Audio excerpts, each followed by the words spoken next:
Welcome to the Sailor Noob podcast, where a superfan and a noob talk about the original Sailor Moon episode by episode. I'm your host, Mikan Hana, joined by my co-host. I'm the co-host. My name is Caliban, and I'll be your noob for the evening. Oh, well, thank you. We're a couple of magical people ready to moon crystal power make up this episode. Sailor Noob is brought to you by Curry, Curry, Curry, especially the pre-made curry, and Ray is going to tell you all about it. Oh boy, let's not step on that. That is coming up. It is. I was reflecting on the fact that in America, she mentions a lot of different curries, and in America we've got like 2 curries, red and green, and that's about it. I mean, yes and no, because I think that, I see what you're saying, but I mean, like, if you get Indian style curry or like Thai style curry, those are very different from each other. I think those are the most prevalent in the U.S. Yeah, I suppose. If you went to a really nice, really authentic Indian restaurant, or maybe they're not where we are, but like maybe in certain parts of the country, sure, with a big like Indian and East Indian population, there would be that. But you don't get much in the regular old supermarket here.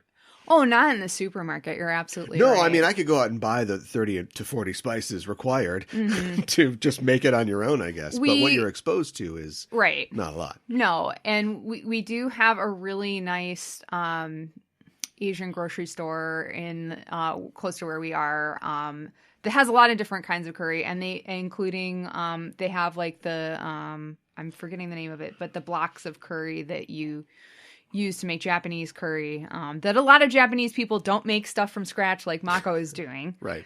You know, and like Ami is telling you the science of it. Well, we need to put all these different spices in. And yeah. So Ray's like, we got that taken care of right here. Zip, right. Well, done. I think we'll get into it, but I'll There's say this phrase that the British have, boil in the bag. Yeah. Here it is. Yeah. Well, you know. Today we are talking about episode number 66. Usagi no oyagokoro, kare na sankaku kankei in Japanese. Usagi's parental love, the curry romance triangle, the English translation, and the English title, A Curried Favor. Yes. Yes. Execute episode 66. This was a cute one.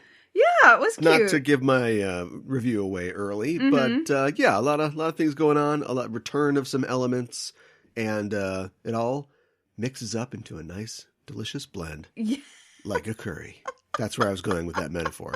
It's a curry. Yes. So I did want to say really quick that oyagokoro in Japanese means parental love or affection. So it is specifically the love you feel as a parent. Whoa. Yeah. This is one of those like, The Last Jedi, they used female articles in Sweden. So that means that Rey is the Last Jedi? Yeah, right. Ryan Johnson's like, no, Luke is the Last Jedi. Okay, great. Well, somebody get on the horn to Sweden then. They're screwing up. Wrong. Yeah.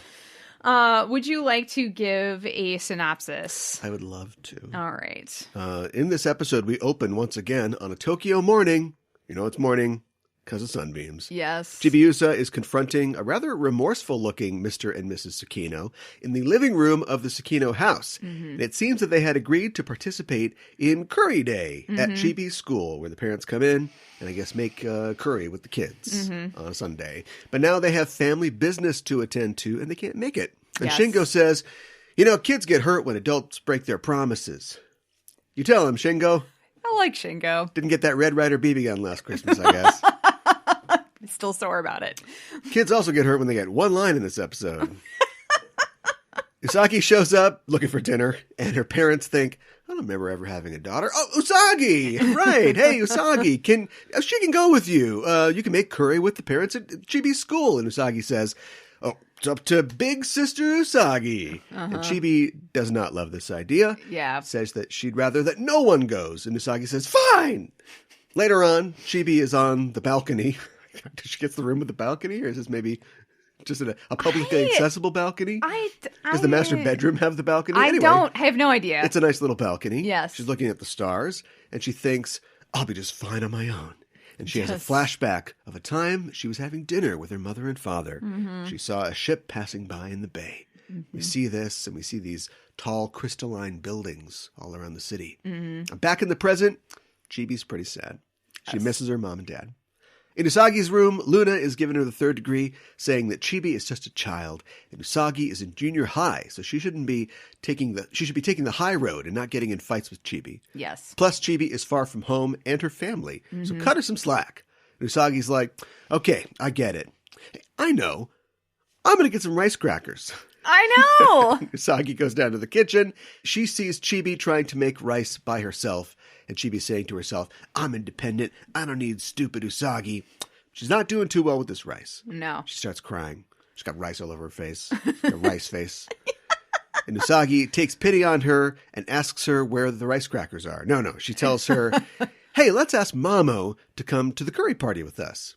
Chibi likes this idea. Mm-hmm. But she does say, hey, are you using me as an excuse to ask him? And Usagi's like, let's go! Who, me? They get to Mamoru's, and he opens the door, and he's like, what is it? It's so early. But Chibi says, well, we want to ask you something. Over tea, they explain the situation, but he says, well, I have work tomorrow. Is he still working at the TV station? I assume so. We have no real indication either way. I'm guessing yes, he doesn't say what he's doing. He's a superhero who must answer the summons of the his love being in danger. Not to mention the fact I think he's been in the hospital like a couple times since this thing started. So he must have lost that job by now. I don't know. Well, anyway, Chibi says, we understand if you can't, but he says he can figure something out. Mm-hmm. But there's one problem. He doesn't know how to make curry either. But Chef Usagi is on the case. Yes. They decide that they're going to go out and get ingredients for the curry later tonight. Mm-hmm. In the Rainbow Room, the Ayakashi sisters, they're taking another day. Yep. Petz is eating her feelings. She's tucking into some kind of strawberry cake. Yep. While Calaveras is trying out a lemon face treatment, I guess. Well, natural products. This is natural. Well, I mean, even in the U.S., sometimes you'll put cucumbers on your eyes. Yeah, but cucumbers are soothing. Yeah. These are lemons. Yeah. It's like acid. Anyway, I don't know. She got lemons on her face. Yeah.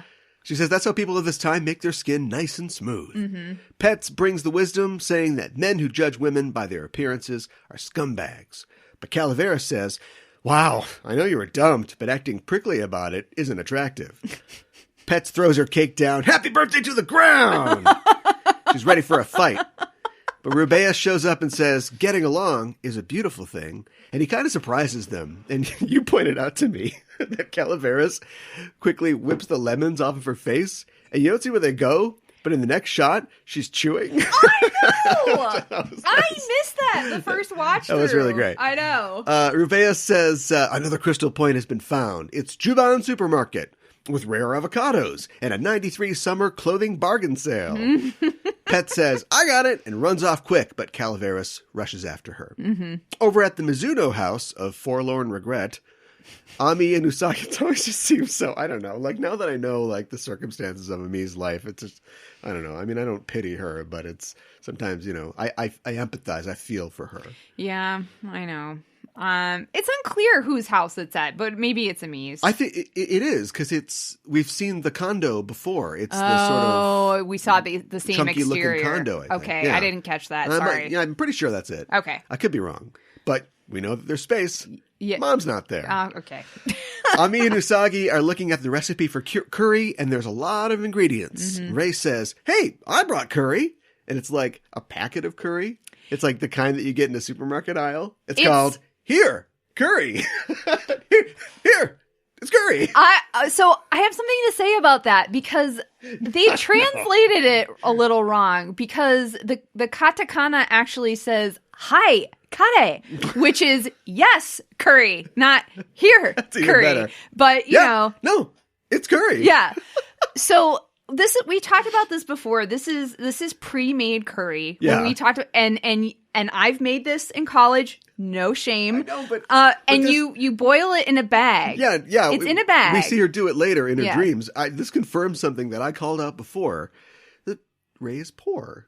See, this is an interesting point that you bring up. And she doesn't have parental figures in her life. It's fine. I just think that it's interesting. It's an interesting background, especially when we never really like dive into their backgrounds. We just get them in these suggestions and flashes. It's like when everybody brought their Hanami bento and she had McDonald's. I know. I just think that's... See, what I take from that, I really appreciate your perspective, because what I take from that... That's a great way to tell somebody to F off. No, let me explain. Because what I take from that is that Ray is not a good cook, and her grandpa isn't either, and nobody has taught her how to cook, so she just buys fast food or ready-made, easy-made food. But the suggestion that maybe she also... But see, I don't know. I don't know if her background in the manga is different from her background in the anime, because her background in the manga would suggest otherwise. Okay. Well, without spoiling. You could just go, if you were going to a Hanami party, you could just go to, you're taking the train there, and you just go splash out on a nice bento for a train station bento. I'm sure many kids did that. But her solution is, look, I'm not casting stones. I am poor. Like I recognize this mindset. It makes me look like Ray a lot more. Poor little girl.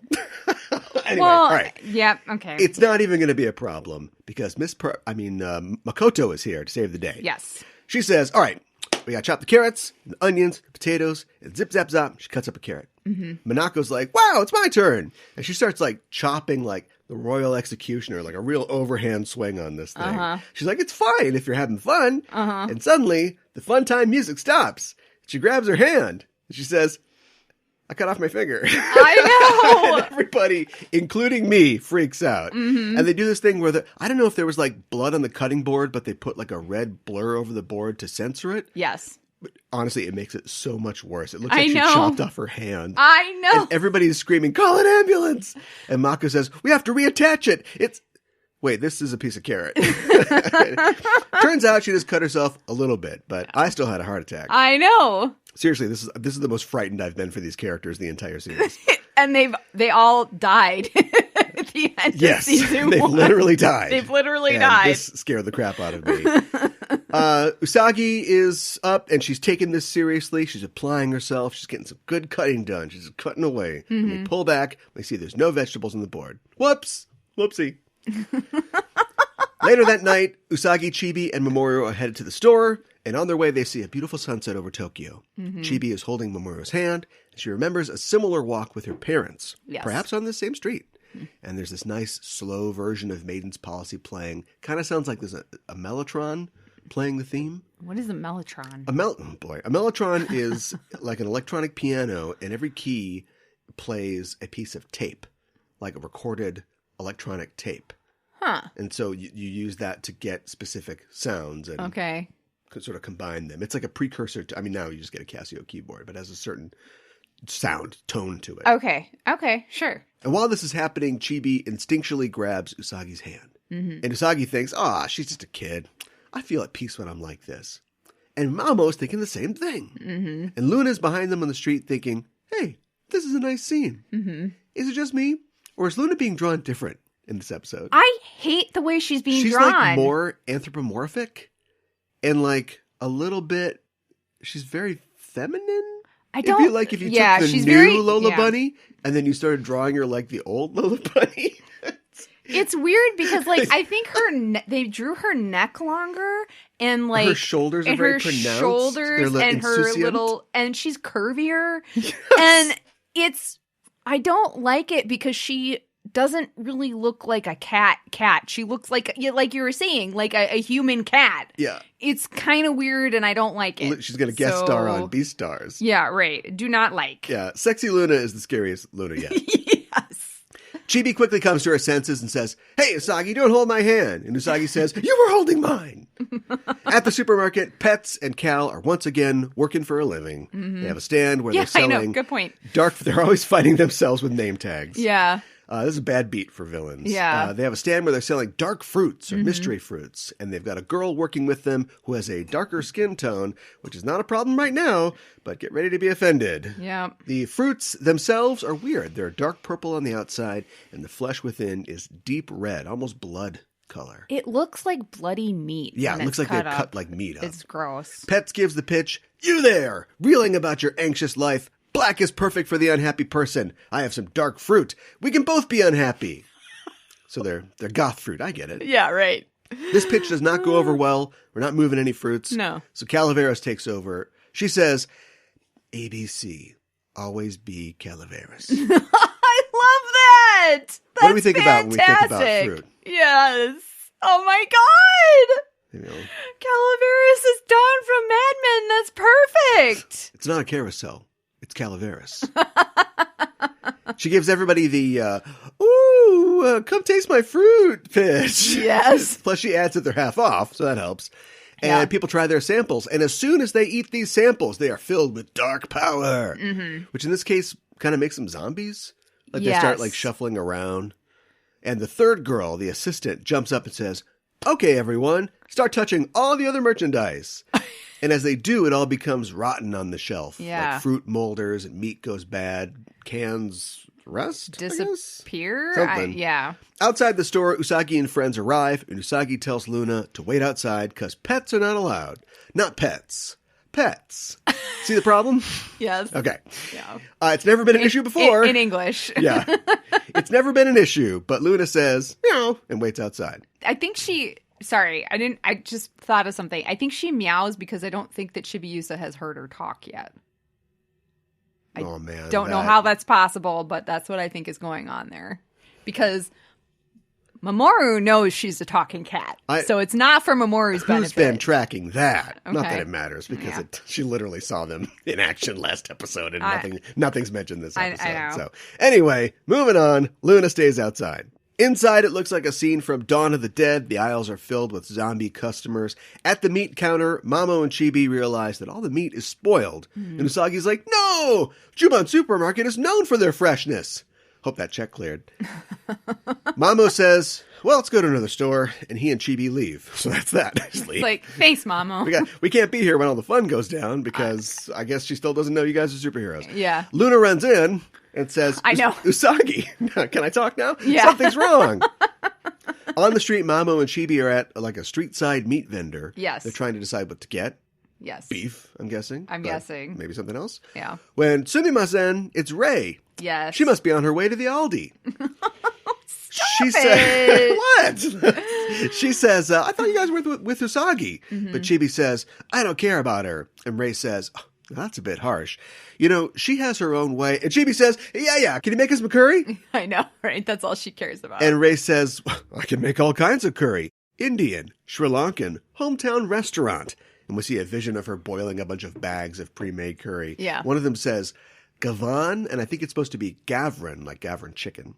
Oh, okay. Which is a traditional Indian curry. Huh. Chibi's like, wow, you sound like an instant curry TV commercial. I know. And there's like a blink and you miss it emotion bubble from off screen of Rei like, and Chibi says, you should come to my school tomorrow. But Rei's mature about these things.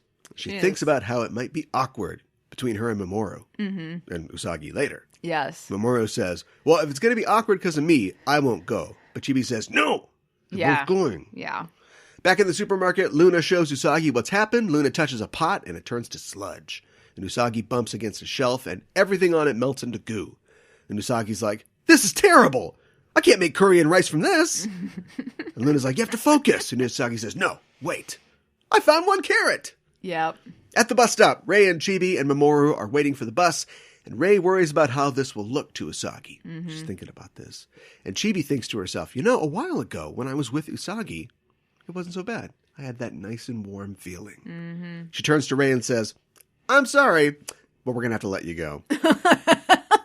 I'm bringing Usagi tomorrow. And Rei says, you can't fire me. I quit. Let's go find Usagi. They get to Juban Supermarket, but Rei senses evil and says, keep her here. And she runs inside. Inside, Petz says, okay, let's blow this pop stand. And Calaveras says, Avogadora, contaminate this place completely. The droid Avogadora leaps up, Her clothes tear off and are replaced with an unfortunate, quote-unquote, native costume. Yes. Little underboob on display as well. Mm-hmm. She shouts, "Avogadora!" And she seems to drain the rest of the life out of the zombie customers, and all the rest of the fruit and vegetables. The carrot Usagi is holding melts in her hand, not in her mouth. And Luna says, "Transform!" She does. Luna immediately goes for the face scratch, but Avo bats her away. Avo grabs a banana off her costume and says, "Banana knife!" And it turns into a machete, so we're committing to the appropriative bit. Yep. You have to. Gotta commit to it. I'm not thrilled. She's going to do some damage to Luna, but Sailor Moon appears on top of a display. Careful. You're a clumsy girl. She's way up there on top of the tomato cans and says, "A supermarket is a fountain of health. The fresh vegetables of the open country and the melt-in-your-mouth thinly sliced meat are mad." She's really earning that sponsorship this episode. Yeah, right. "In the name of the moon, I'll punish you." And Sailor Mars is here too. She's come skating in on a shopping cart, which she sends rolling towards Avo. Which I love. But Avo pulls an avocado and yells "avocado" and throws it at the cart, blowing it up. Mm-hmm. But she's not done. She does a pirouette, and avocado bombs fly all around, exploding all over. Yes. The girls are knocked for a loop, and Avo removes one of her earrings and throws it at them, yelling, "Peeled lychee bomb!" Yeah. But we'll never learn what that does, because a red rose cuts it in half and sinks into the linoleum. From a second-story window, Tuxedo Mask appears. Because of course. Saying, "A supermarket is a fountain of health. The fresh vegetables in the open country and the melt-in-your-mouth thinly sliced meat are mad." I know. I love it. And Sailor Moon says, "That's what I said. We really think alike." TM leaps down at Avogadora and begins a cane versus sword fight. Yeah. Mars turns to Petz and Cal and says, "I'll be your opponent. Burning mandala." Mm-hmm. But the mandalas bounce harmlessly off of them. Mm-hmm. Cal is ready to take them out, but Petz says, "Hey, let the older sister handle this." But Cal says, "You don't even act like my older sister half the time." While they're arguing, Jupiter, Venus, and Mercury appear, surrounding them. Yeah. Avo is losing her fight with Tuxedo Mask, and he smacks her in the face with his cane and says, "Now, Sailor Moon." Usagi gives her the MPH, and thank God, Avo's no more. Mm-hmm. Petz and Calaveras say, "Oh, you're going to get it for this. We're out of here." And they disappear. In the store, all the food goes back to normal, and the customers wake up. Yes. Later, still that night, I guess? Usagi is crying while cutting onions for the curry. She presents it to Mamoru and Chibi, and yeah, it looks like her curry. They try it, and it's actually okay. I know. Growth. I know. I love it. Hey, Mamo, Chibi likes it. Yeah.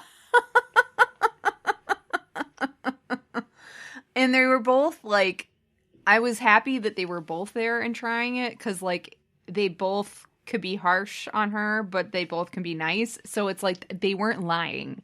Like, it was actually good. Yeah. So, but I was happy to see that Usagi can learn and grow and improve, and that they're showing that. 66 episodes in. I know. I think she's gotten a little braver about things too, and I think that she, has matured a little bit since the beginning. But yeah, there were a couple fun elements that I really liked about this episode. I thought this is a thing that it's probably been present before, but I've never thought to call it out. There's some great Foley work in this episode. Oh. Like what? Foley is like sound effects, or like practical sound effects. And like when they're, cutting the vegetables, and the part where Mina cuts her finger and like drops the knife. Like there's like a sound that's like a believable sort of like somebody dropped a knife on a cutting board. Nice. The zombie noises were very good. Even though nothing really came out of them being zombies. No.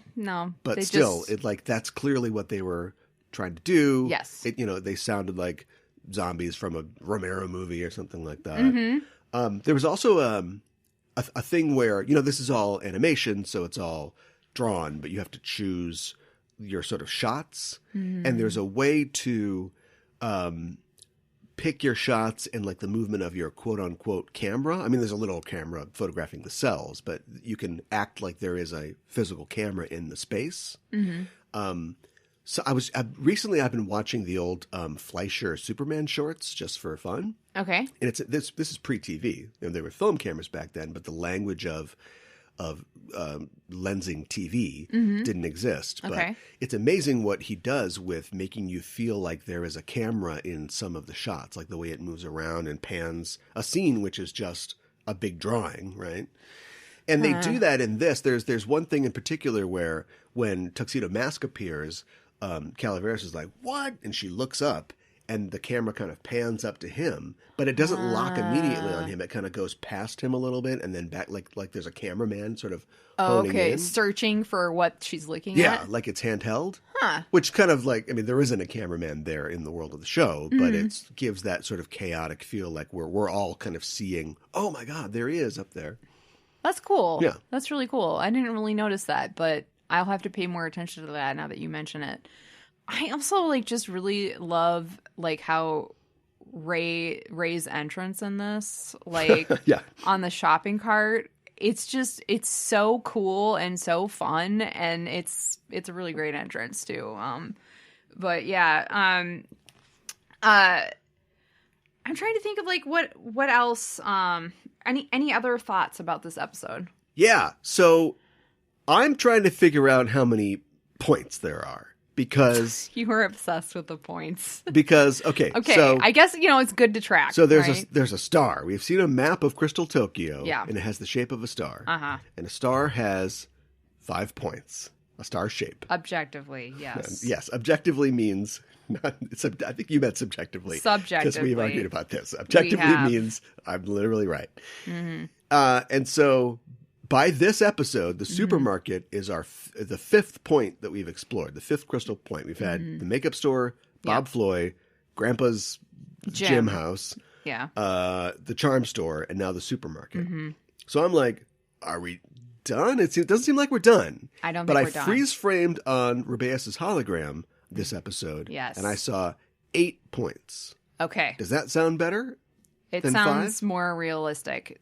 So if you look at his there are 3 more image. And those 3 more points, they're just in the middle of the center of the star. They don't correspond to any points on the I don't recall exactly how many points okay, there are. We're gonna I'm find going to out be together. honest with you, but yeah, if you look at his image, there's like red dots that glow, and I don't know if that's accurate or not. What they show us. So we'll have to wait and see. An attention to detail. It does. It absolutely 100% does. So. Sometimes. A lot of the time. A lot of times, maybe not so much. I don't know. Has Chibi-Usa heard Luna talk? I don't know. Yeah, you're right. Exactly. That one I can't track as much. Yeah. I'm pretty sure Chibi-Usa does not know that they are they are Sailor Moon and the Senshi and Tuxedo Mask yet. As somebody who is ostensibly a time traveler from the future. With a secret identity, or at least a secret mission. Mm-hmm. Possibly.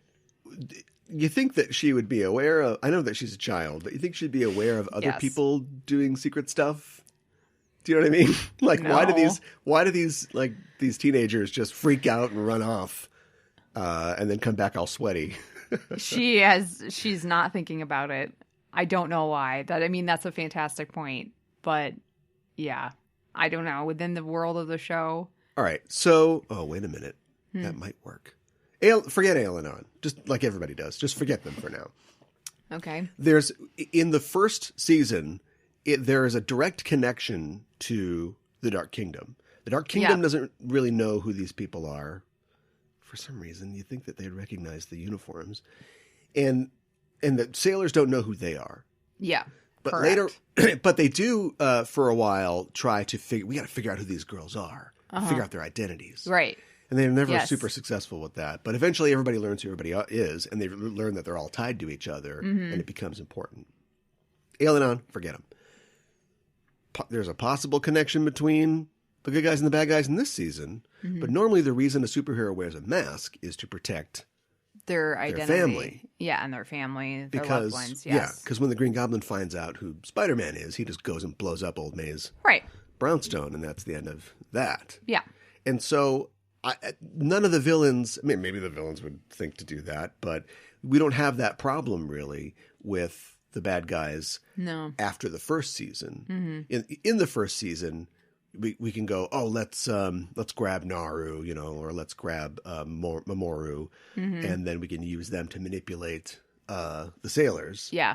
But past the first season, it's not really a problem that we know about. It hasn't been, no. So yeah, no, maybe it doesn't matter. Right. Yeah, I see. But why doesn't Chibi know? I don't think maybe it matters as much in the anime. I don't know why she doesn't know. Maybe she's just not very observant. I guess not. You know? She's not, we don't actually see her like, why is Rei running off into the supermarket? And why aren't we going, Mamoru? She's not asking that. She's not never questioning it. Thought like, oh, wait a minute. I guess it's not there. When Usagi transforms, then she has a brooch on her bow, and that's where the silver crystal is, I guess.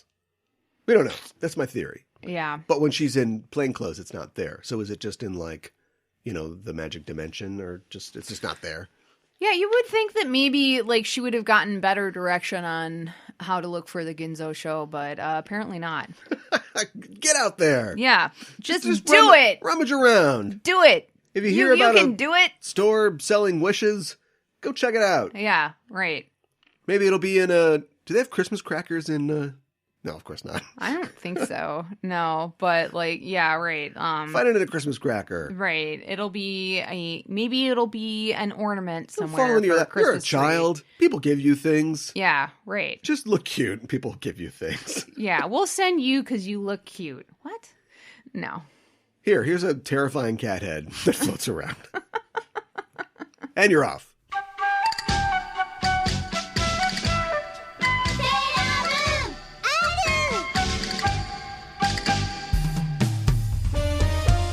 Backtracking is back for an all-new season. Hi, I'm Caliban. And I'm Gooey Fame. And we'd like to introduce you to Backtracking, the podcast that explores the real-world inspirations behind your favorite episodes of Star Trek. From historical events to classical literature to blockbuster films, we go where no pod has gone before to seek out the origins of classic Trek tales. Did you know, Gooey, that the TNG episode Too Short a Season was an allegory for the Iran-Contra affair? Yeah, only sweatier. Did you know that the Enterprise episode Regeneration was an homage to the John Carpenter film The Thing? Archer and T'Pol freezing to death over a bottle of whiskey would have been a controversial ending. As a dog lover, Archer would not like The Thing, I'm guessing. Oh my god, movie night is canceled. Join us every other Thursday for a journey back to the beginnings of the Trek universe. Backtracking is available wherever you get your podcasts. No, Porthos!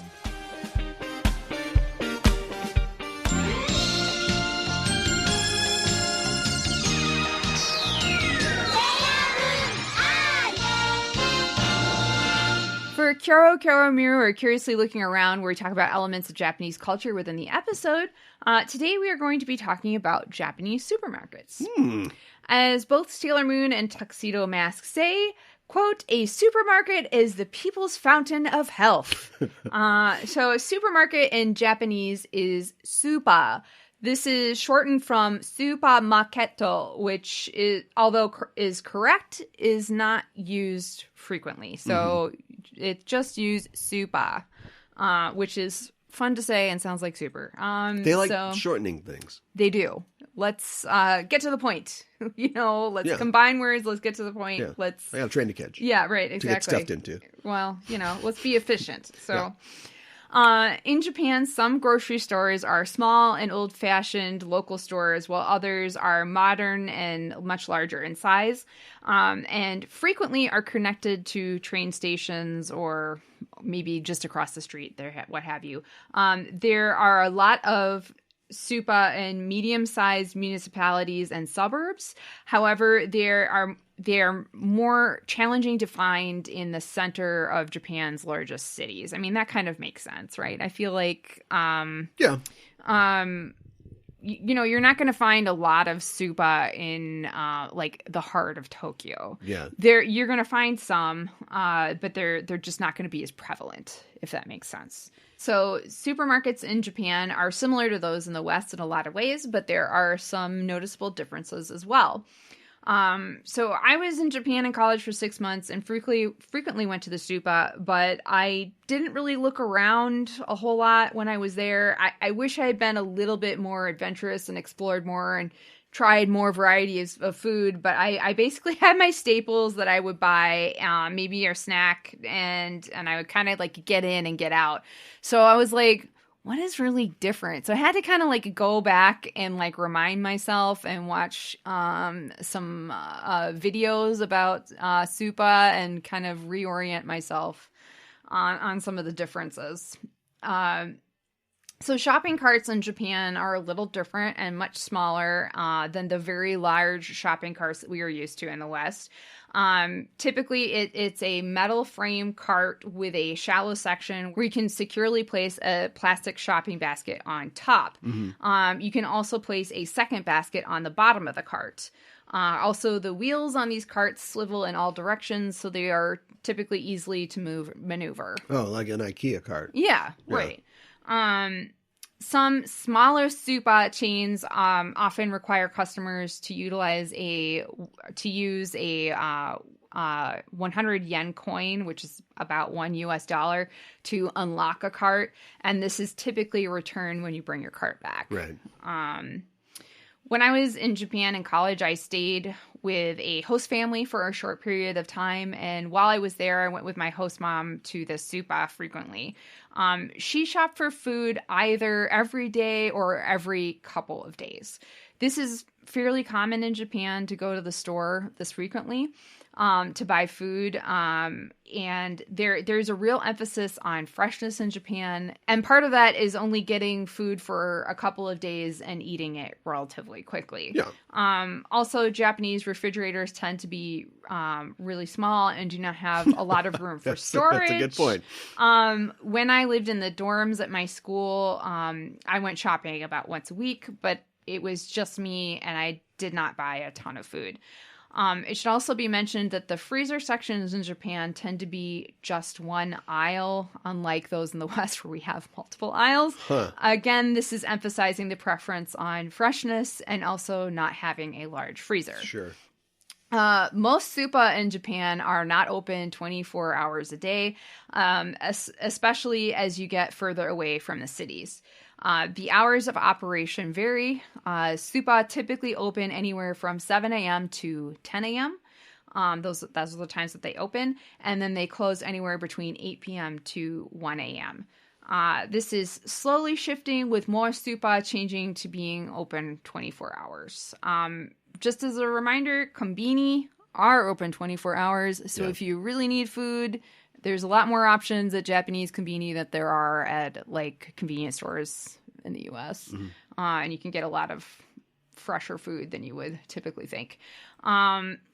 Typically, when you enter a Sūpā, you will grab a cart or a basket, and there will be a small area where flowers are for sale, and then there will be a much bigger produce section with fruits and vegetables. That's the one thing I can confirm. A lot of the videos that I watched showed a bunch of different things, but they didn't exactly go, this is the direction that the store is laid out. It was like, edited, so I don't know exactly, and I can't recall exactly where everything is, but I can confirm that, the produce section, just like in the West, is like right when you come in. Yeah. Like milk in the back or... I don't know. Okay. I'm sorry. I tried, but they cut, so I don't know where they went and Right. what order. So, and I don't recall from my own memory. I think that we've talked about previously how expensive fruit is in Japan. Yeah. I have not at the Japan supermarket. Well, apparently They not. deal in avocados. Yeah, right. Exploding avocados. Yeah, right. Exactly.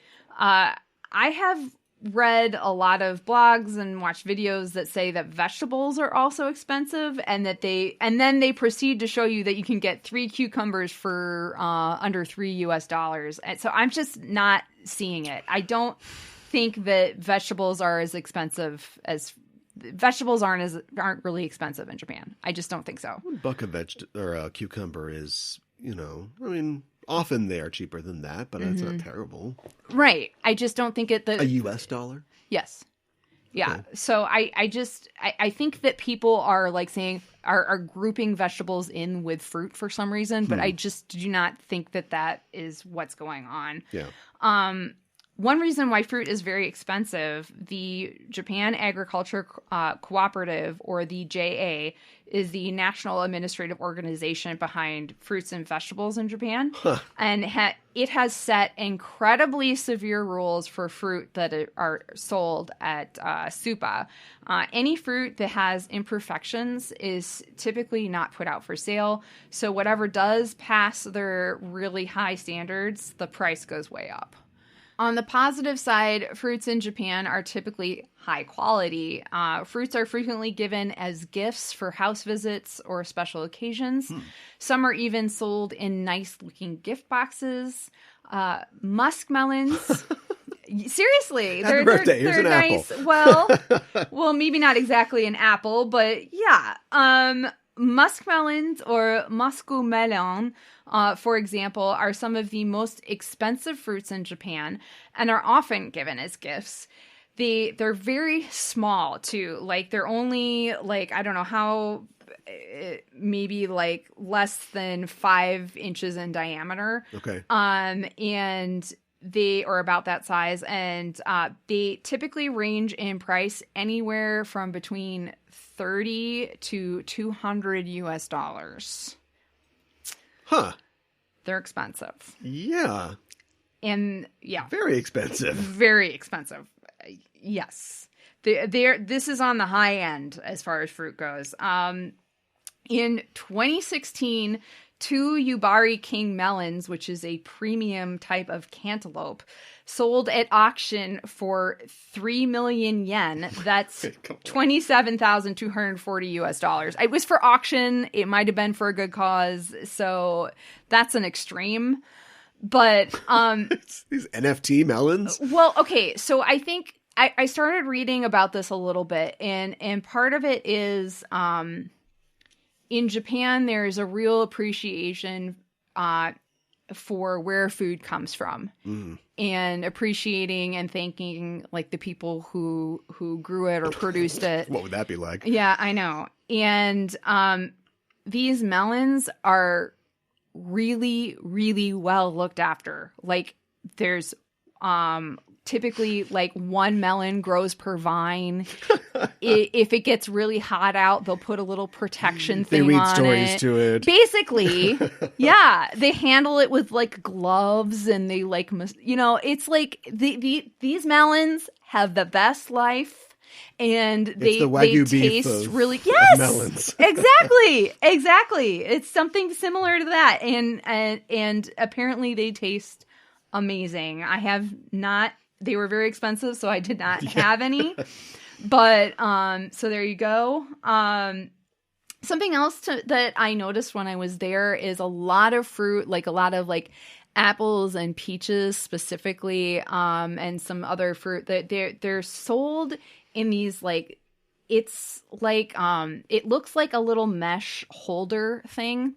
And it's like made out of like styrofoam or something usually, and I was like, why is this?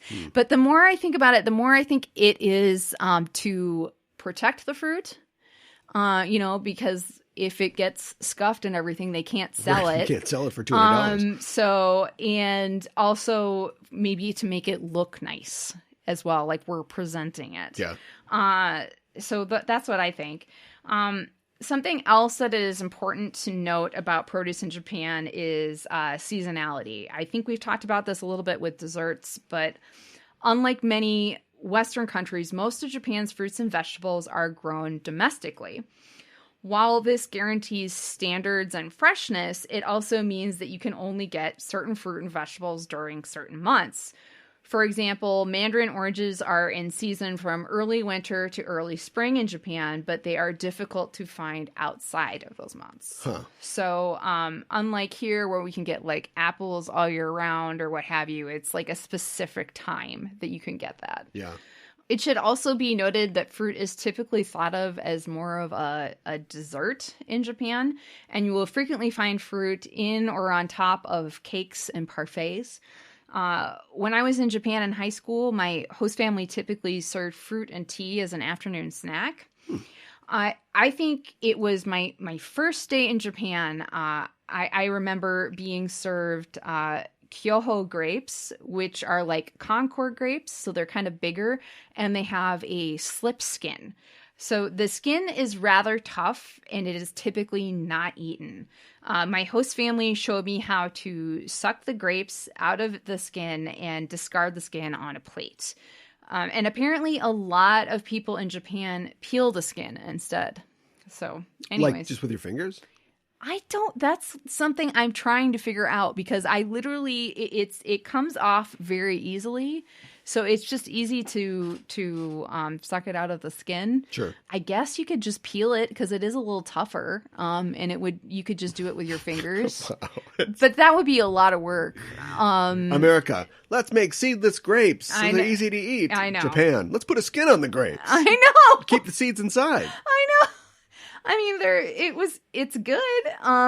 So, there you go. Fruit and vegetable prices at Sūpa are listed not by the pound or kilo, but for an individual fruit or vegetable. So that's another thing that's different. Individually priced. Yes, wow. They're individually priced. But if you get like a bunch of grapes, that would be like for the bunch, or like if there were like 3 cucumbers in a bag together, that would be priced $3 for the bag, right? So yeah. Something else to note, labels on food in Japan will not only list what the product is, the quantity and price, it will also list the prefecture where it was produced because that's really important. They pay special attention to that. And the expiration date and how to store it. Because some people really want to buy local or, Right. or like want to know where their food is coming from. We have that here. Grapes from California or something Oh, like no, that. it's almost all about like promotion and advertising. Sure. But sometimes you have that. I worked in a grocery store for a while and, you can tell people would sometimes come in and be like, you got the avocados? Yeah. The Mexican avocados? Okay, oh, no, these sure. are California. Oh, no. No, I don't want those. Wow, okay. Get those away from me. Another difference that I noticed that Sūpa in Japan do not have an entire aisle devoted to cereal. Japan just doesn't eat a ton of cereal by and large. Most cereal offered is on the healthy side. You will typically find cornflakes, some frosted flakes, and a lot of granola as it's very popular. Granola? Yep. Interesting. Yes. The bread that is the most popular in Japan and the most frequently found at Sūpa is called shakupan, or Japanese milk bread. Mm-hmm. It is delicious. It's a white bread, but it's very thick. It's about like 1 inch thick typically. It has no nutritional value whatsoever. No, but it's very delicious. Yeah. It's typically sold in large squares and usually pre-sliced, and the bags will list how many slices are included, and that will determine the thickness of the bread slices. Mm-hmm. Typically, they are sold from anywhere between 3 to 8 slices in a loaf. Shakupan is very fluffy and makes amazing toast. Yeah. When I was in college, my breakfast was typically toasted shakupan with peanut butter that my mom sent to me from the U.S. Yeah, I was going to say, you didn't get that in Japan. No, I did not. I had a large jar of Skippy peanut butter, nothing special. And yep, that was my breakfast. Shakupan is one of the foods in Japan that is most commonly eaten for breakfast. And when I was staying with one of my host families in high school, my host mom made an individual pizza for me and my host sister with shakupan. It's toasted shakupan with tomato sauce and cheese topped with mushrooms, onions, and green peppers. It was very good. Huh. But I don't know that anyone else that might have just been something that my host mom did. You know what I mean? Yeah. But typically breakfast really varies. Sometimes they'll have eggs, but a lot of times it's like savory stuff, and like traditional Japanese breakfast is like rice, fish, soup. So it's a little different than what we're used to in the U.S. Yeah, well, no cereal. Yeah, right, exactly. At a Sūpa, meat will typically be packaged in much smaller amounts, so there just won't be as much of it within a package than in the West, and may also be more expensive. Chicken is typically the least expensive. Chicken breast tends to be less expensive than chicken thighs, as the latter is more popular in Japan. Right. Followed by pork and beef. And you can get some of the premium beef at a lot of Sūpa, but you're going to get like small portions of it. And they do, like Usagi mentions, have some of the really thinly sliced beef that you would just like grill, Or put in a ramen or something like that. Right. And it'll be pre-sliced for you and packaged that way. Sure. Supa typically have a wide variety of fish available to purchase, as Japanese typically eat more seafood than meat. When purchasing fish in Japan, it is important to pay attention to the fish grade listed on the labels. Sashimi grade... How smart is this fish? Yeah, right. This is a straight B student fish. Sashimi... Because it is in a school. Oh, I see what you did there. They're gonna grade them like they do like their video games. No, I'm just kidding. I'm kidding. Apparently, they like to grade things. S-grade fish. Yeah, right, exactly. Well, maybe that actually fits. Sashimi grade fish means that it can be eaten raw, i.e. sashimi or sushi. What are the other grades? Yeah, that would be. The other grades are basically are equivalent to needs to be cooked or are they like or for grilling. ABC? No. Oh. I thought I found the secret to Japanese video game grades. I don't have that for Drive you. me crazy. I'm sorry. I know. Osozai is the Japanese term for takeout dishes. You will find a wide variety of food in this section in Japanese supa, and the quality tends to be really high. Everything from sushi and sashimi to tempura, onigiri, and bento boxes. Osozai are typically discounted daily to about 50% off the original price towards the end of the day, as they are made fresh every day. Oh, okay. So, like a couple hours before the supa will close, they'll go around and like discount everything in those areas. Right. Sometimes they'll discount fruit that has some imperfections on it as well. So. I know. Eat ugly food. I know. There's nothing wrong with it. I know. Typically, you will bring your cart or basket to a cashier to check out. You place your basket on the counter, and they will put your purchases into another basket as they ring you up.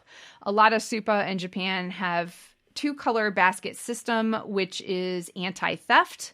One color is used specifically during shopping, and another after checkout.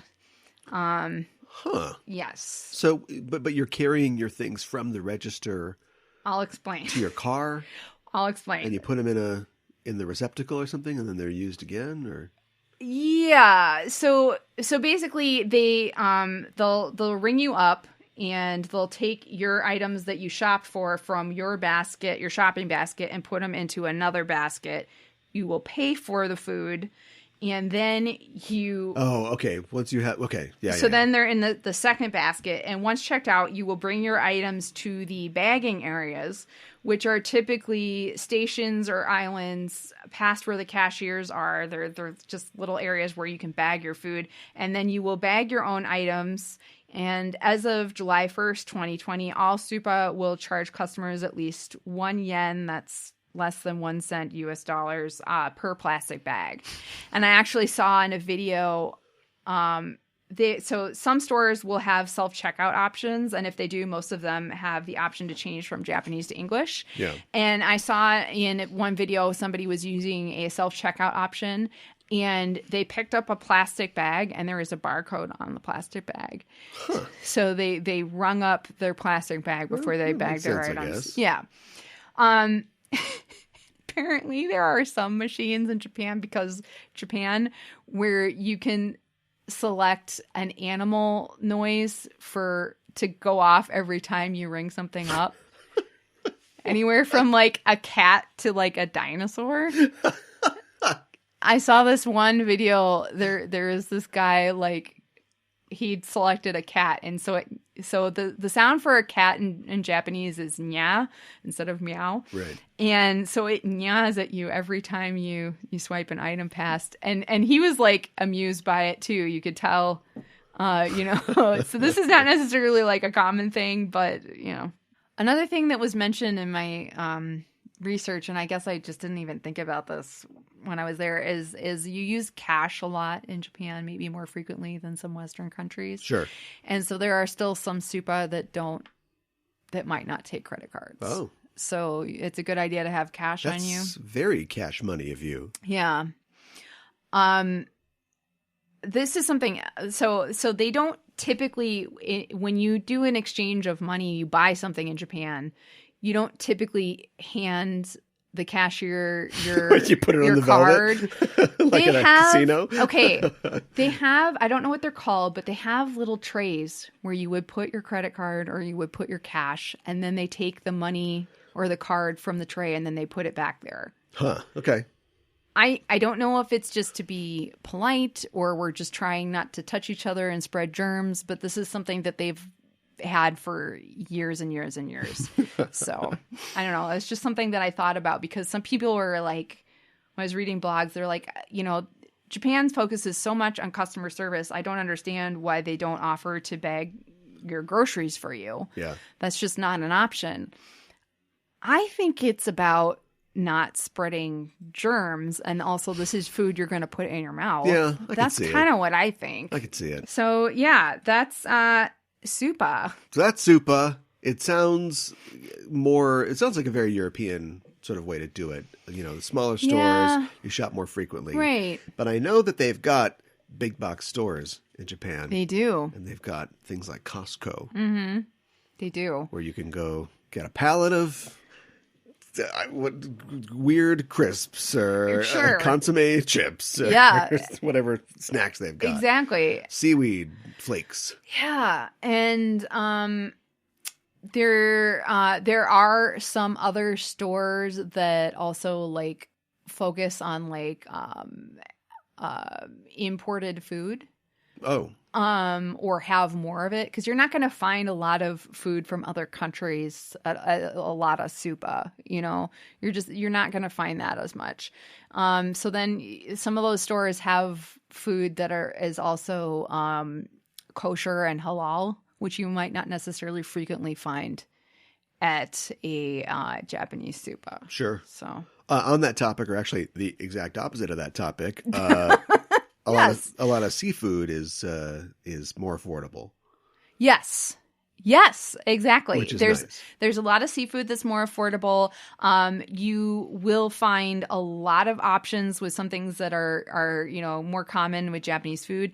There seems to be at least a lot of times at least half an aisle devoted to ramen.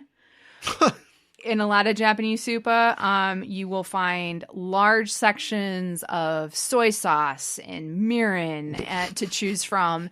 Many different brands. Mirin. Yes. And you will find lots of tofu and natto, which I think we've talked about. Yeah. They're fermented beans. They're very popular. That's also actually a common thing to eat for breakfast in Japan. Really? Natto. Yeah. God bless those guys. Yeah. With your granola. Yeah. Just mix it all up. Yeah. Eggs are also like processed differently in Japan, and you can actually, the way that they handle them, you can eat them raw. We could eat a raw egg here. Yeah, I know, but I guess it's the way they handle them. It's even safer for you to eat them raw in Japan than here. So okay. Yeah. There's nothing inside of an egg. It's got its own shell. It's got a Yeah. shell on it. It's got a Surprised shell you didn't on know it. that. Yeah. Ichidakimasu with Usagi. What did Usagi eat in this episode? Well, speaking of food, we're going to be speaking of curry. food. Yeah. So in this episode, the kids in Chibi-Usa's class and their parents are going to be making curry together the next Sunday. So a huge part of the episode, of course, is Usagi practicing and then actually making curry rice. And I love that Mako is giving her pointers and everything. That's a really fun part. And of course, this is a return of curry because Usagi tried to make curry for her family in episode 45, and it was a huge disaster. Yeah. But yeah, again, I'm super happy to see her growth and that she had success. In Chibi-Usa's flashback, she's eating dinner with her parents. Her parents are drinking red wine, and she has some kind of orange soda drink. The dinner is difficult to make out exactly what it looks like. Maybe some kind of meat, a Japanese sweet potato, some kind of vegetables. I don't know. Yeah, it was like, I can't judge as an American, but it seemed very brightly colored. Yes. And I didn't know if it was supposed to be like, oh, it's weird food, or if it's just something that I didn't recognize. It's not really clear what it is. I'm pretty sure there's the Japanese sweet potato, which has like the purple skin Yeah. and like the yellow, the inside of it is yellow. But other than that, I couldn't really make it out. At Mamo's apartment, Usagi and Mamo drink tea, and it looks like Chibi-Usa has some kind of red juice. And then we see Petz eating an entire strawberry decorated cake by herself, or at the very least, she is eating directly off the cake without cutting herself a slice. Yeah. Whether or not she was intending to eat the whole thing, I can't say. This most likely is a Japanese strawberry shortcake or ichigo shotokeki. Ichigo shotokeki differs from strawberry shortcake in the U.S. Instead of sweet biscuits, an ichigo shotokeki is made of 2 to 3 layers of sponge cake. Typically with fresh strawberry slices between the layers of cake, as well as whipped cream filling, and then whipped cream on top with whole strawberries decorating on the top as well. Recipes vary, but that is the basic idea. She must have got that from a super. It kind of looks like it, right? Like they send Cohen out. Cohen, you're the youngest. Yeah, right. Go out and get us some snacks. And she gets it back. Maybe she's going to share it with everybody. It's going to be great. And Petz just She's sees like, it. Oh, my cake. Thanks. Yeah, right. Exactly. Yeah. I could actually see that happening. I wonder what their fridge looks like in the rainbow room. Yeah, we haven't seen that room yet. No, we haven't. The fridge room. Yeah, right. We have previously mentioned Christmas cake on the show, which is a cake in Japan that is sold to be enjoyed on Christmas Day. Christmas cake is ichigo shotokeki, although you can eat it throughout the year. So it's the same cake. Sure. Sometimes there's different decorations on the Christmas version. This is a very popular dessert in Japan, and we will see it throughout the run of Sailor Moon. If you played the Sailor Moon Drops mobile game, there were levels where you had to pair up pieces of cake. Those were slices of ichigo shotokeki. And yes, and actually, there is even an emoji of ichigo shotokeki on your phone. If you played the dearly departed Sailor Moon Drops. I know. But yeah, everybody has an emoji of the ichigo shotokeki on your phone. But I know I loved doing the cake things. I was like, oh my gosh, that cake looks so good. I want a piece of that. So we've actually seen it before in Sailor Moon. I'm pretty sure when Rei first met Usagi's mom and was praising her about her cake, it was ichigo shotokeki, and Yeah. I think Usagi, they had just bought it. They got it at a train station. Like, yeah, right, exactly. Yeah. So her mom didn't make it. Anyways, Calaveras has, again, Calaveras eats the lemon slices that were on her face, which I just absolutely Are we sure that love. those were lemon slices? They weren't, I mean, they look citrus, but they could have been some other citrus fruit specific to Japan. Interesting query. It could be yuzu, which is yeah. another citrus fruit that it's I'm not sure how to describe. I love yuzu. I'm not sure how to describe it. It's kind of similar to lemon, but it's a little sweeter. So that it could be that, and I think that they're typically in yellow color as well. So That was a pretty good grab you want a sticker for this one. for Cal? A sticker for Cal? Maybe. Okay. Any more food items? Yeah, I got some more food. I'll get items. this ready while you. Okay. So, of course, Rei has her suggests that Usagi use pre-made curry, which is vacuum sealed in bags that are reheated in boiling water. We already talked about the brand, but everyone else looks embarrassed by her suggestion. While I do not think that there is any shame in using an instant mix, if the point is that the families will be making the curry together, it's probably not the best option. Because I should mention the instant mix is not just the sauce. It has tiny little pieces of meat and like vegetables like in it. Yeah. So I don't know if that's completely obvious. And but it lasts till doomsday. yeah. Like you had I a did. packet of this stuff in your cupboard for like 6 years. I know. Until it was like, Maybe we should just throw it toss out, or yeah. But even when you threw it out, I bet you could have eaten it still. You can too, like add other stuff to it if you want. Yeah. That there's no shame in that. But I think it's just like their point is that they're making it from scratch, I think. I did get the impression that when we talked about curry in episode 45, that it is really common to use an instant roux for Japanese curry, at least as a base. And at the end of this episode, that is what Usagi does, because you see a packet of that. So it's common to do that and then like add your own spices as well. Like a little ice cube. Right. Type thing. It's a block. Yeah. Yeah. At the Juban supermarket, Petz, Calaveras, and Avogadra are selling and giving out samples of mystery fruits, dark fruits. The customers in the market eat them, and just really unappetizing, bloody-looking fruit that looks like bloody meat. Yeah. That was a sales pitch for the ages from Calaveras. I know. She could sell a ketchup popsicle to a woman in white gloves. She really could. The only other thing that I want to mention is that the only thing not spoiled in the grocery store is a single carrot. And in volume 10 of the original run of the manga, at the back, it lists the Senshi's favorite and least favorite things. Really? And and we've talked about this a little bit before, but Usagi's least favorite food is carrots. What? It's a joke because her name is Usagi, which means rabbit. It's not a funny joke. Well, if she liked carrots, that would make sense. Yeah, I know. Well, but that's a little joke from Naka Takuchi, so that she doesn't like Naka, carrots. we got to talk. Yeah, but it doesn't seem to be present in the anime. Well, because she makes a lot of curry. Yeah. Yeah, right. So what is your sticker, Cal? It is all 5 of the sailors. Okay. They are, I don't know, they're just jumping for joy, or they're all in a, comic book sort of pose. Sure. And they are amongst what looks like cherry blossoms. Oh my gosh. It is gorgeous. I freaking absolutely love it. It's very cute. And I'm pretty sure this is, judging by her costume and something else that's in the back of this is from the 4th season Super S. Oh. So. Well, I won't look too close. I won't put my glasses on when I look at it. Was that a spoil? Not if I don't look at it. Okay.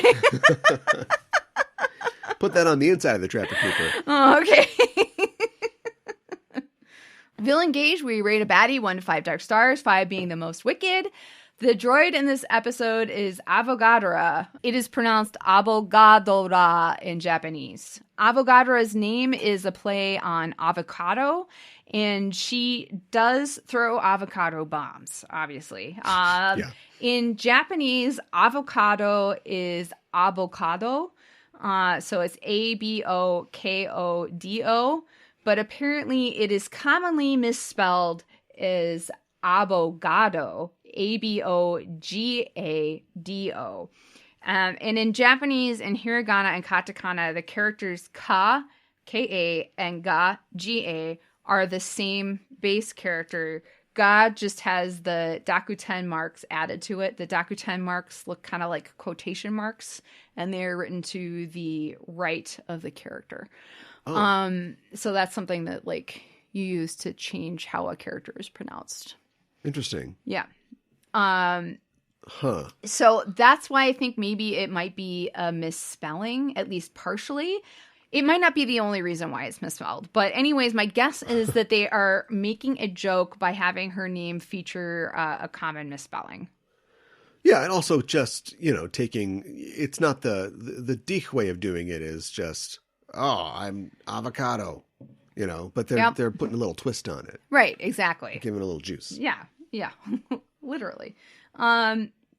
So her character design, when she transforms, and then what was the name of the anime that you said it reminded you of? Because her clothes like tear off, and her costume appears. There's an anime or character by Go Nagai called Cutey Honey. And she is a Henshin character, right? But it's more like, we already figured out there's like shoujo, then there's shonen. Mm-hmm. What's after shonen? Yeah, right. What's like 17 or immature? Hentai? No, it's not quite hentai, but no, it's ecchi though. Yeah, right. And so she's like a Sailor Moon figure. She has a normal life, and then she kills monsters. But when she transforms, her street clothes explode off of her, and then her costume forms on her. And so it felt, I don't know, it felt like a reference to that. Nothing else in the episode is really like that. No. But she's also got like a short, bushy kind of hairstyle. Yes. And that just kind of made me think of that. Yeah. No, it definitely, it looks like that. Did you notice, did her skin, I feel like her skin became a little darker when she transformed Probably did. which I'm not super stoked about. Her hair is green and spiky and looks like a plant. She has a red hibiscus flower in it as well. She has a gold choker that has a blue jewel on it. Then she has another necklace that has shoulder armor, and on her right it looks like half of a coconut, and on her left it is a bunch of bananas. This is where she pulls the banana and that becomes the banana knife. Yeah. She has white round earrings, which we find out later are I'm going to say that lychee. I want to call it lychee. I want to say lychee. I swear I heard it wrong as a kid and I can't say it right. Lychee. Lychee bombs. She also has orange coverings over her breasts, and I cannot figure out if they are supposed to be like banana peels a specific kind of fruit. Yeah, Yeah. I don't know. Or like large oranges. I don't know. Like orange rind or something. Yeah, it kind of looks like that. Yeah, it's probably it, because, she's got the banana leaf skirt and everything. It's probably Yeah. supposed to be something, but I didn't really want to look that close. I know. I know. And then she has large green banana leaves that are tied together at her waist with a yellow vine belt. And she also has a gold anklet, no shoes, and heavy baby blue eyeshadow. When Avogadora transforms, she says, kiwi, papaya, mango, Avogadora, which was kind of fun. Oh, she's fun. I wish she wasn't so problematic. Yeah, I have a problem with this because it's like, okay, we have a fruit theme. Can a robot be racist? Can a robot? Is it her fault? Appropriate? Well, she was built this way. Right. Yeah, I don't know if I want to like blame this solely on her, Yeah, I mean, if next episode, if they fight like a footman statue, we're gonna have a problem. Oh my gosh. Yeah, I don't know how to feel about it. It just doesn't feel very good. You know, I always say this, and it's no real wisdom, and I'm perverting other wisdom. But Bruce Lee always said about fighting that because he developed his own style called Jeet Kun Do, which was a kind of a combination of different styles, but it was his own experiences in kung fu fighting. I said kung fu, fighting, not kung fu fighting. You're fine. But anyway, whatever. Yeah. And he said, before I learned the Jeet Kun Do, a punch was just a punch and a kick was just a kick. Mm-hmm. And as I was learning the Jeet Kun Do, a punch was not a punch and a kick was not a kick. Mm. And once I mastered the Jeet Kun Do, a punch was just a punch and a kick was just a kick. And that's like a bit of philosophy that I've took with me and sort of applied to things. And like before we cared who we were offending, things were just things. You know what I mean? Yeah. And people still have that. They're wrong, but people still have that thought about it. It's like, why can't my kid dress up, like his favorite football player and black his face up, Yeah. He doesn't mean anything by it, but we're in the middle part now. We're in the part where things aren't things and things are not things. Yeah, right. And we're thinking about what these mean. Now, maybe someday in the future, we'll reach some crystal Tokyo future where everybody's cool with everybody. And sure, you can dress up. Don't block up your face, but I mean, you can dress up in my culture is not your prom dress. You can wear things that are from other cultures. But we're at a very sensitive time right now where we're fixing things and we're trying to figure things out, and we need to think about this stuff. Now, again, in the 90s, they're in phase one. Yeah, it doesn't mean it's okay. No, but this is where you kind of go, well, they weren't aware of that then. Plus, this is made in another country. I'm criticizing another country's thing. So. I know. But at the same time, Japan has a long history of overrunning Pacific Islands and not being very nice to the people there. So that is a very, very valid point. Yeah. And I think that they could have done something. They obviously they had this idea. they wanted to have it in a supermarket, and they wanted the droid to have like fruit for weapons. Right. I like the fruit for weapons things, but maybe do something else. You know what I mean? Yeah. What about this? What if she's a lawyer? What? Why a lawyer? Explain. Avocado. What? That's the Spanish word for lawyer. Oh, I didn't get that. Okay. See, that would have been funny. Yeah, avocado is, it means advocate with the Latin root. It's your advocate. It's your lawyer. But the word for avocado, I don't think people actually know, but it comes from when they got them from the Caribbean or wherever. They were called like something similar to that in whatever language of the Caribbean that Spain was in. Okay. But it's just become, it's just avocado now. So it's basically the same word for a lawyer and an avocado. Huh.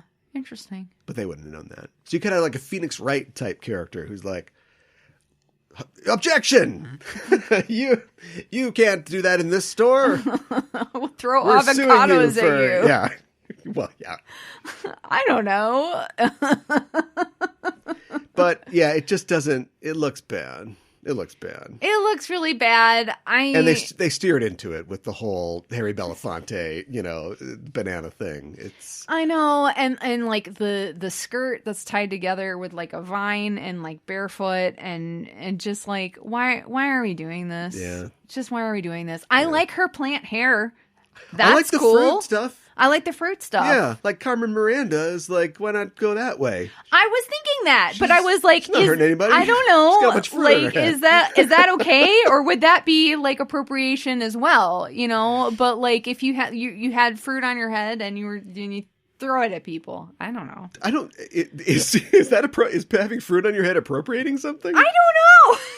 I think Carmen's okay. Okay, all right. She's got fruit on her head. Sure, right. Just don't, when she turns into the droid, just don't make her skin go darker. How about that too? Yeah. Yeah, that's not a good look. Yeah. So, yeah, I like the fruit and everything, but I it's really hard for me to get super excited about this droid and to look past the problematic racist elements.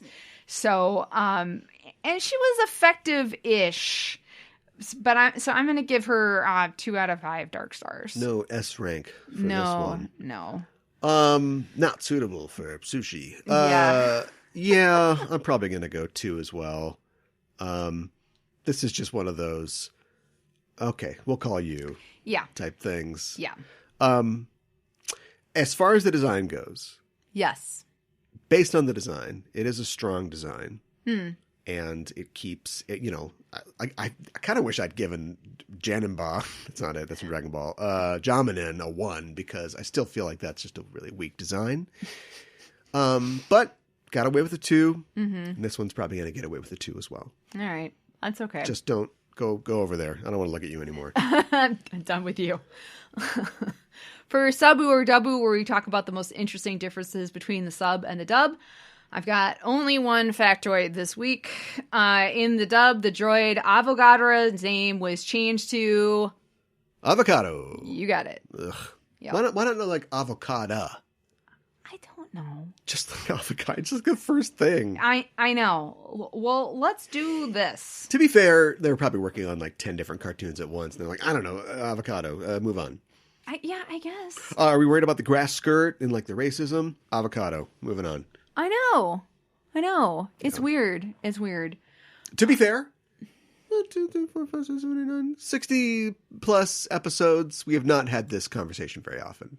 No. And I think that's good. I think it's good too. Yeah. And I have to say, overall, I think that, so far, going back with my adult current eyes, I think that this anime has aged fairly well. Yeah.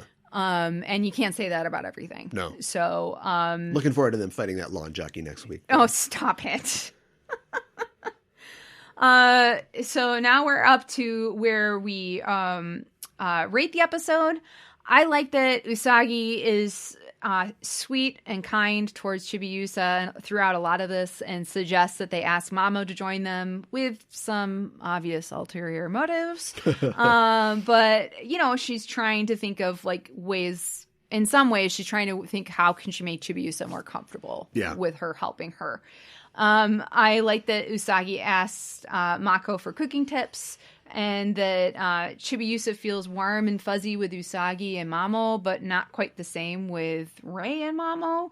I also like that Usagi actually made some good tasting curry, even if she was a bit of a mess. The kitchen was so messy, she had curry all over her. Yeah, but it was good. So, I didn't really like the bad guy in this episode, but I think that there were some good character moments. But I think I'm going to give this one a 3 out of 5 roses. Okay. Seems like we're on pretty much the same page. I'm going to go 4. Okay. How can a episode which, got a 2 for the villain and had some things that were kind of questionable rise so high? Yeah. Maybe it would have been a 5 if the monster had been a lawyer. Yeah. Throwing avocados at people. But, there's just so many elements in this that are characteristic of a series that has found its solid footing and is continuing that's a forward. Really good point. Yeah. And we've got, revisiting the curry thing, but it isn't just like a gag. It is going towards showing character development for Usagi. You've got everybody is thinking about everybody's feelings in this episode. That's a really valid point. You've got Usagi trying to do something nice for Chibi realizing that she's trying to do something nice for her and letting her do it. You've got Rei trying to help out, realizing that this isn't for her, and sort of backing out gracefully. And you've got all that going on. You've got more development on the side of the villains, That's true too. which I think it's always, fun seeing that happening.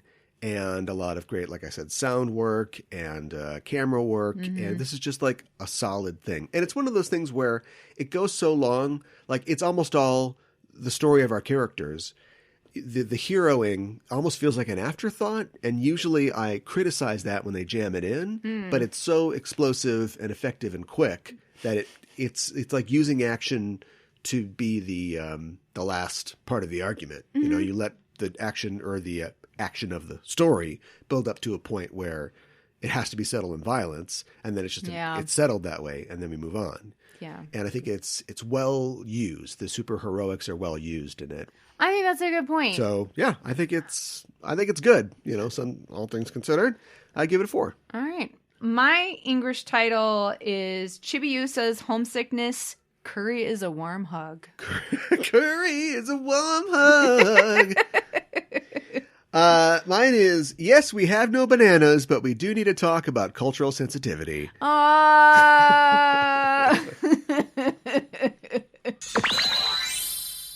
Next episode, we are talking about episode number 67.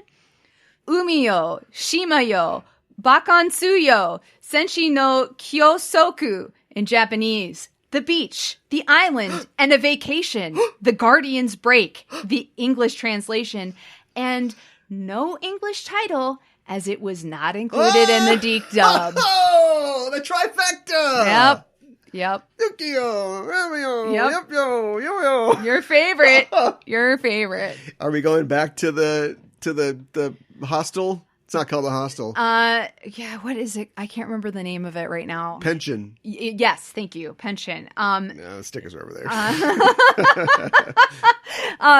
I think this is something completely different. Now for something completely different. Yeah. No werewolves. No and werewolves. psychic girls. Something else. Good. Something else. Has Usagi bought a new swimsuit? Good question. We'll see. Well, we saw her get a new one after she wore the pink one with the yellow bows for quite a bit. That's true. So will be interesting to see if there are any repeats with the swimsuits, or because they do that in the show, and I appreciate that. The girls don't have an endless closet. Yeah, right, exactly. You're 14. You got a swimsuit. Right. So we'll see if it's repeats or if it's new ones. Yeah. But yeah. We were talking, I was joking about sponsorship before in the episode, but we've been thinking about sponsorship for the show. as the show grows, we've been thinking about whether or not we should try to get ads on it, essentially, get sponsors for it. And, you know, we don't want the character of the show to change. Obviously, we don't want to advertise anything that we don't agree with, but it's territory that it's a field of landmines that we are tiptoeing into. And so I guess I'm interested in what the audience thinks about that. Sure. You know, what do you think? Should we have sponsors? Should we not? You know, we run promos for other shows on the network right now, but would those be replaced by products and services? It's something that we're kind of looking at. It's, I think, a phase that all shows that are growing go through. Right. And so we're kind of examining that right now, and we'll obviously keep the listeners updated on that because they're a part of it and it affects them. So more on that in the future. But until then, you can always support us on Patreon and Coffee by going to patreon.com/Sailor Noob or going to Coffee, and it's not the same. We don't have a URL, I don't think, but you can search for Sailor Noob and find us, or there's a link in the show notes if you want to contribute and support the show. Yeah, and we thank all of you who are patrons already. We really appreciate that, and for showing your support towards the show. That means a lot to us. Yeah, just talked about The Rose of Versailles on Animatification. Excellent anime. I want to watch it right now. Yeah, I want to watch it too. But that's wrong show. I know, right? Well, that's our show for this week, and the Name of the Moon will be punishing you next week with another episode of Sailor Noob. Chiquita banana.